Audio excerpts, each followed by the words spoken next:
Hi అందరికి, నేను మీ Manju. Flavours by మంజుకి స్వాగతం. ఈ రోజు వీడియోలో మనం సౌత్ ఇండియన్ స్పెషల్ అయిన చెట్టినాడు ఎగ్ కర్రీని ఇంట్లోనే ఈజీగా ఎలా చేసుకోవాలో చూద్దాం. ఈ కర్రీకి వాడే స్పెషల్ మసాలానే దీనికి అసలైన హైలైట్. స్పైసీగా ఘాటైన మసాలా ఫ్లేవర్స్ తో ఈ ఎగ్ కర్రీ అన్నంతో కానీ రోటీతో కానీ సూపర్ గా ఉంటుంది. మరి ఎలా చేయాలో చూసేద్దామా?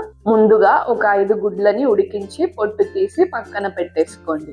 తర్వాత స్టవ్ మీద ఒక పాన్ పెట్టి అందులోకి 5 నుండి 6 దాకా ఎండుమిర్చీలను, 1 టీ స్పూన్ దాకా మిరియాలను, 1 టేబుల్ స్పూన్ దాకా ధనియాలను, 1 బిర్యానీ ఆకు, 3 యాలుకలను, 1 నల్ల యాలుక్కాయని, 1 ఇంచు దాకా దాల్చిన చెక్క, అలాగే 4 లవంగాలను వేసి దోరగా మీడియం ఫ్లేమ్ లో ఒక 2-3 నిమిషాలు వేయించుకోండి.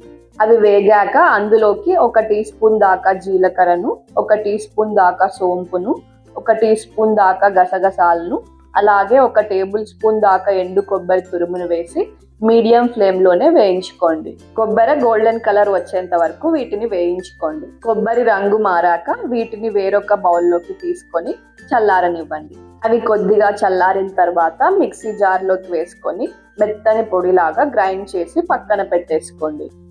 ఇప్పుడు అదే పాన్ లోకి 2 టేబుల్ స్పూన్ల ఆయిల్ ని వేసి వేడి చేసుకోండి. తర్వాత 1/2 టీ స్పూన్ ఆవాలను వేసుకోండి. అవి చిట్టపటలాడుతున్నప్పుడు 2 ఎండుమిర్చీలను వేసుకోండి. అలాగే 2 మీడియం సైజ్ సన్నగా తరిగిన ఉల్లిపాయలను, 1 చిన్న గుప్పెడంత కరివేపాకును వేసి మీడియం ఫ్లేమ్ లో ఉల్లిపాయలు గోల్డెన్ కలర్ వచ్చేంత వరకు ఫ్రై చేసుకోండి. ఉల్లిపాయలు బాగా ఫ్రై అయ్యి రంగు మారాక అందులోకి 1 టీ స్పూన్ దాకా అల్లం వెల్లుల్లి పేస్ట్ ని, 1/2 టీ స్పూన్ దాకా పసుపు, అలాగే రుచికి సరిపడా ఉప్పును వేసి అల్లం వెల్లుల్లి పేస్ట్ అంతా పచ్చివాసన పోయేంత వరకు ఆయిల్లో వేయించుకోండి. ఆ తర్వాత 1 మీడియం సైజ్ సన్నగా తరిగిన టొమాటోని వేసి అంతా ఒకసారి బాగా కలుపుకోండి. ఇప్పుడు మూత పెట్టి అవి మెత్తపడేదాకా మీడియం ఫ్లేమ్ లోనే ఉడికించుకోండి. టొమాటో ముక్కలు బాగా మెత్తపడ్డాక అంతా ఒకసారి బాగా కలుపుకోండి. ఇప్పుడు అందులోకి మనం చేసుకున్న మసాలా పొడిని 1.5 టేబుల్ స్పూన్ల దాకా వేసుకోండి. అంతా కలిసేలాగా ఒక 2 నిమిషాలు బాగా కలుపుకోండి. ఇప్పుడు ఇందులోకి 1/2 కప్పు దాకా నీళ్ళని పోసి అంతా ఒకసారి కలుపుకొని మూత పెట్టి మీడియం ఫ్లేమ్ లో ఒక 5 నిమిషాలు ఉడికించుకోండి.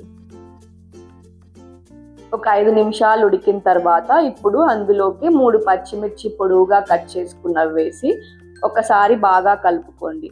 ఇప్పుడు మూత పెట్టి ఆయిల్ సపరేట్ అయ్యేంత వరకు మీడియం ఫ్లేమ్ లో ఉడికించుకోండి.